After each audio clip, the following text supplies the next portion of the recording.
Apex college Makrana की हिंदी साहित्य की ऑनलाइन कक्षा में आपका स्वागत है। गत कालांश में हम चर्चा कर रहे थे राम भक्ति काव्य की विशेषताओं की। राम भक्ति काव्य की विशेषताओं में हमने जो अध्ययन किया ये था कि हिंदी राम काव्य में दो धाराएं प्रवाहित रही है। कितनी धाराएं प्रवाहित रही है? दो। यानी एक तो वो जो तुलसीदास जी द्वारा प्रणीत थी यानी मर्यादावादी, और दूसरी थी अग्रदास द्वारा प्रणीत ऋषिकोपासना राम भक्ति धारा। इसमें प्रथम धारा के सर्वेसर्वा तुलसीदास जी हैं और प्राणचंद चौहान और हृदय राम तुलसी का ही अनुकरण करते हैं। यह चर्चा हो चुकी थी कि अग्रदास प्रणीत जो ऋषिकोपासना राम भक्ति धारा है वो काव्य में समाहित जरूर है, परंतु उसका उतना महत्व नहीं रहा जितना कि तुलसीदास जी द्वारा प्रणीत मर्यादावादी श्री राम की जो व्याख्या है। तो उसी के आधार पर हम चर्चा कर रहे थे। श्री रामचरितमानस में तुलसीदास जी ने जो राम की विशेषताएं बताई है उसमें पहली विशेषता हमने ये ली थी कि शील, शक्ति और सौंदर्य से युक्त आराध्य राम का चित्रण। या हम रामचरितमानस में, या मान लीजिए रामानंद ने राम को परब्रह्म परमात्मा जगत का सृष्टा, रक्षक और पालन करता माना है, तो तुलसीदास जी ने भी इसी चीज को आगे बढ़ाया है। यानी उनके राम शील में शक्ति और सौंदर्य से युक्त है। दूसरी हमने ली थी आदर्शोन्मुख काव्य। यानी राम साहित्य जो है वो आदर्शोन्मुख साहित्य है। कैसा साहित्य है? आदर्शोन्मुख। यानी उसमें सबकी जितने भी पात्र हैं उन सब के आदर्श बताए गए।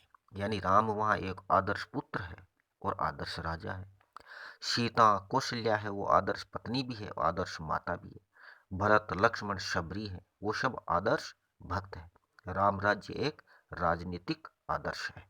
तो इस प्रकार तुलसी का रामचरितमानस है वो भारतीय सामाजिक, राजनीतिक, धार्मिक और सांस्कृतिक जीवन के आदर्शों का आदर्श कोश कहलाया जाता है। तीसरी जो हमने रामकाव्य की विशेषता ली थी वो है वे थी भक्ति का अपना, यानी सर्वांग पूर्ण भक्ति भावना। यानी इसमें राम भक्ति साहित्य मूलतः दास्य भाव की भक्ति का सर्वोपरि महत्व दिया जाना स्वाभाविक है। तो इसमें तुलसीदास जी ने भी समन्वय भावना का सुफल इसमें प्रेरित किया है। यानी उन्होंने अपने और आराध्य के बीच में सेवक और सेव्य भाव उनके अनुकूल माना है उनका, क्योंकि उनका राम जो है वो मर्यादा पुरुषोत्तम है। चौथी जो विशेषता हमने ली थी लोक जीवन का अंकन, कि इसमें लोक जीवन का अंकन हुआ, यानी तत्कालीन राजनीतिक, आर्थिक, धार्मिक, सामाजिक पतन का लोक जीवन पर जो प्रभाव पड़ा है उसका चित्रण राम काव्य में हुआ है। अब जो हम पांचवी विशेषता ले रहे हैं वो है नवरसों का परिपाक। नवरसों का परिपाक यानी इस पांचवें बिंदु में देखिएगा आप, यह आपकी पाठ्य पुस्तक जो प्राचीन काव्य है डॉक्टर सत्यनारायण शर्मा द्वारा रचित, उसी में यह वर्णित है कि राम भक्ति साहित्य में वर्णित राम कथा बहुत व्यापक है। यानी राम भक्ति साहित्य में वर्णित जो राम कथा है वो बहुत व्यापक है, बहुत फैलाव लिए हुए है, जिसमें जीवन की विभिन्न अवस्था एवं मानव भावों की अभिव्यक्ति है। यानी इसमें जीवन की विभिन्न जो अवस्थाएं हैं उनकी और मनुष्य के जो भाव होते हैं उन सब की अभिव्यक्ति इनके अंदर है। इसलिए प्राय सभी रसों का परिपाक उसमें हुआ है।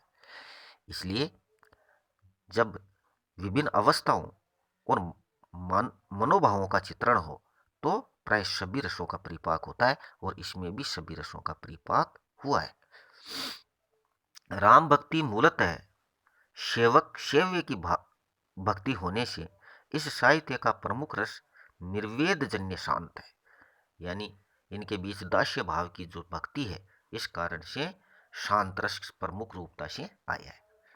राम कथा के विभिन्न दृश्यों में अन्य रसों की निष्पत्ति होती है, विभिन्न युद्ध दृश्य चित्रण में वीर के साथ रौद्र, करुण, भयानक और कहीं कहीं विभत्स रस की निष्पत्ति हुई है।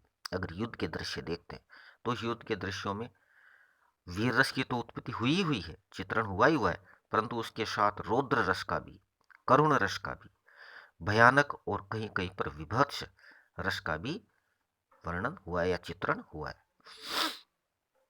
परशुराम लक्ष्मण संवाद, शूर्पणखा के विवाह प्रस्ताव जैसे दृश्यों में हास्य रस अपेक्षाकृत कम मात्रा में प्रयुक्त होना स्वाभाविक ही है। यानी परशुराम लक्ष्मण संवाद है, शूर्पणखा के विवाह प्रस्ताव है, ऐसे दृश्यों में हास्य रस का प्रयुक्त हुआ है, परंतु अपेक्षाकृत कम ही मात्रा में प्रयुक्त हुआ है। विभिन्न अलौकिक घटनाओं में अद्भुत रस की निष्पत्ति होती है। राम की बाल लीलाओं के चित्रण में वात्सल्य रस के दर्शन होते हैं, लेकिन कृष्ण लीलाओं की सहजता उसमें नहीं है, परंतु कृष्ण लीला में जिस प्रकार कोई बाल्यावस्था की हुई है ना, वैसी सहजता उसमें नहीं है, परंतु फिर भी राम की बाल लीलाओं के चित्रण में वात्सल्य रस के दर्शन होते हैं। यद्यपि तुलसी प्रणीत राम काव्य में श्रृंगार रस का प्राय अभाव ही है, तथापि राम सीता का वियोग श्रृंगार का चित्रण उसमें भी पाया जाता है। किंतु यहाँ हर पल यह याद दिलाया जाता है कि यह भगवान की नर लीला है, इसलिए विरह श्रृंगार का परिपाक सहज स्वाभाविक रूप में नहीं पाया। यानी सीता और राम के बीच का विरह वर्णन तो जरूर निष्पादित हुआ है, परंतु फिर भी उसमें उतना विशेष रूप से नहीं बताया गया, क्योंकि इसमें भगवान की नर लीला बताई है, यानी भगवान ने इस रूप में परिपक्व हुए। लेकिन अग्रदास प्रणीत रसिक राम भक्ति काव्य में श्रृंगार ही प्रमुख रस है। इस काव्य में संयोग श्रृंगार का उत्थान चित्रण किया गया है। वन विहार, जल विहार, वसंत विहार, हास परिहास, सखियों का नृत्य, हिंडोला, काम क्रीड़ाओं, साथ ही राम सीता का नक्षिक वर्णन भी इस काव्य में हुआ है। परंतु जो अग्रदास प्रणीत रसिक राम भक्ति काव्य धारा है, उसमें श्रृंगार रस की प्रमुखता रही है, और इस काव्य में संयोग श्रृंगार का उत्तम चित्रण किया है। जैसे वन विहार है, जल विहार है, वसंत विहार है, हास परिहास है, सखियों का नृत्य है, हिंडोला है, काम क्रीड़ाएं हैं, और इसके साथ साथ राम सीता का नक्षिक वर्णन भी इस काव्य में हुआ है। तो इस धारा के प्रवर्ती कवियों के लिए राम और सीता अपनी काम भावों की अभिव्यक्ति के महज माध्यम बन गए। तो इस प्रकार नवरसों का परिपाक हुआ है, यानी राम काव्य धारा में 9 रस है, उन सब का ही परिपाक हुआ, अर्थात सभी का वर्णन चित्रित हुआ है। अब छठी विशेषता लेते हैं, प्राचीन और नवीन काव्य रूपों का प्रयोग। प्राचीन और नवीन काव्य रूपों का प्रयोग, यानी राम काव्य में काव्य रूपों की विविधता है।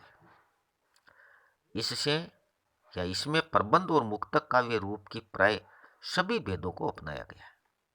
राम भक्ति कवि साहित्य शास्त्र से प्रत्यक्ष या परोक्ष रूप से परिचित थे, इसलिए परंपरागत शास्त्रीय काव्य रूपों का प्रयोग उन्होंने किया है।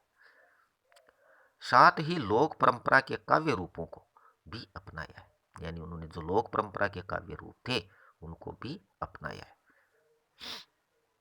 तुलसी का साहित्य इसलिए तत्कालीन काव्य रूपों का सर्वांग कोश कहलाया जा सकता है, यानी इसी कारण से तुलसी जी का जो साहित्य है वो तत्कालीन काव्य रूपों का सर्वांग कोश कहलाया जा सकता है। रामचरितमानस में महाकाव्य, पार्वती मंगल, जानकी मंगल में खंड काव्य, कवितावली दोहावली में मुक्तक, विनय पत्रिका में प्रबंध मुक्तक का मिश्रण है। रामलला नहचु में गीति काव्य के प्राय सभी तत्व विद्यमान है, इसलिए नवीन काव्यों का प्रयोग उन्होंने किया है।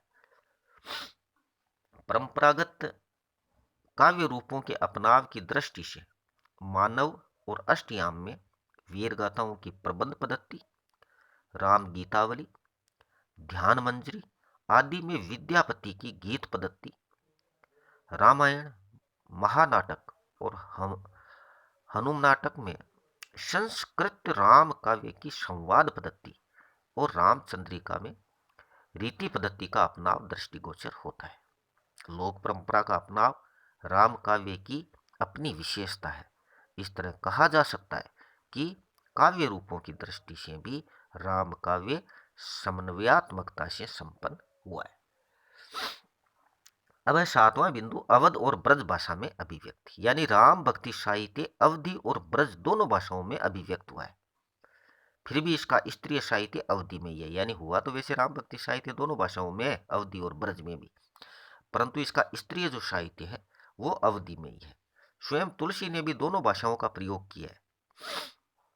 इन दोनों भाषाओं के प्रभाव में राजस्थानी, बुंदेली, भोजपुरी, फारसी तथा अरबी और संस्कृत भाषा के शब्द भी प्रयुक्त हुए। तुलसी की भाषा अधिक संस्कृत निष्ठ है। तुलसीदास जी की भाषा में संस्कृत का ज्यादा प्रयोग हुआ है, इसलिए वो संस्कृत निष्ठ है, यानी उस पर संस्कृत का प्रभाव ज्यादा है। तुलसी के समान ही इस धारा के अन्य कवियों की भाषा सरल, भावात्मक, रसानुकूल होते हुए भी पांडित्यपूर्ण है। केवल केशवदास की भाषा पांडित्य प्रदर्शन की धुन में बोझिल और क्लिष्ट हो गई है। केशवदास ने ज्यादा इसको पांडित्यपूर्ण बना दिया है। अब आठवां बिंदु लेते हैं, छंद और अलंकार योजना,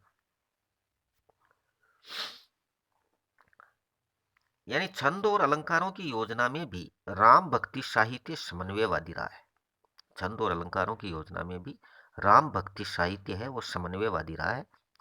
इसमें विविध छंदों का बड़ी कुशलता के साथ प्रयोग हुआ है, क्योंकि ज्यादातर तो वैसे दोहा चौपाई का मुख्य प्रयोग राम साहित्य में हुआ है, फिर भी अन्य परंपरागत सभी छंदों का सुंदर समन्वय यहां प्राप्त होता है। जैसे वीर गाथाओं के छप्पे, संत काव्य के दोहा चौपाई आदि। इन प्रमुख छंदों के अतिरिक्त कुंडलियां, सोरठा, सवैया, घनाक्षरी, तोमर, त्रिभंगी आदि छंदों का प्रचुर मात्रा में प्रयोग हुआ है। इन छंदों का प्रयोग केशव को छोड़कर अन्य कवियों ने कला के प्रदर्शन के लिए नहीं बल्कि भावानुकूल रूप में किया है। तो जहां इस साहित्य में विविध छंदों का प्रयोग बड़ी कुशलता से किया गया, कि जहां इस साहित्य में विविध छंदों का प्रयोग बड़ी कुशलता से किया गया है, वहां अलंकारों के प्रयोग में भी विदग्धता प्रदर्शित की है, यानी वहां अलंकारों के प्रयोग में भी अनेकता है। जैसा कि इसके पूर्व ही संकेत किया जा चुका है कि राम भक्त कवि साहित्य शास्त्र से परिचित थे, इसलिए उन्होंने अलंकार शास्त्र की अवहेलना की। क्योंकि राम भक्त कवि है वो साहित्य शास्त्र से परिचित थे, इसलिए उन्होंने अलंकार शास्त्र की क्या किए, अवहेलना की, क्योंकि साहित्य शास्त्र में अलंकारों का उतना प्रयोग नहीं होता। प्राय सभी अर्थालंकारों को उन्होंने अपनाया है, अर्थालंकारों को तो उन्होंने अपनाया है। केशवदास ने शब्दालंकारों का भी प्रयोग किया है। केशवदास ने तो शब्दालंकारों का भी प्रयोग किया है। इस धारा के कवियों में उपमा और रूपक अलंकार विशेष प्रिय रहे हैं। अलंकार प्रयोग में भी केशव को छोड़कर अन्य कवियों ने पांडित्य और चमत्कार प्रदर्शन के लिए नहीं किया। मतलब सिर्फ केशव ने ऐसा है, केशव ने पांडित्य और चमत्कार प्रदर्शन के लिए अलंकारों का प्रयोग किया, परंतु बाकी ने ऐसा नहीं किया। उन्होंने क्या, स्वाभाविक रूप से जो चीजें होनी थी उन्हीं के लिए उन्होंने किया है। इस प्रकार आज हमने जिस राम काव्य धारा की विशेषताएं पढ़ी है, तो उन विशेषताओं के बाद अब अगले कालांश में हम राम काव्य धारा के जो प्रमुख कवि हैं उनके बारे में हम चर्चा करेंगे। अगले कालांश में हम किस बिंदु पे चर्चा करेंगे, राम भक्ति काव्य धारा के प्रमुख कवियों के रूप में। अभी आज के कालांश तक हमने सिर्फ राम भक्ति काव्य धारा की प्रमुख विशेषताओं की चर्चा की थी। अगले कालांश में फिर मुलाकात होगी, तब तक के लिए धन्यवाद।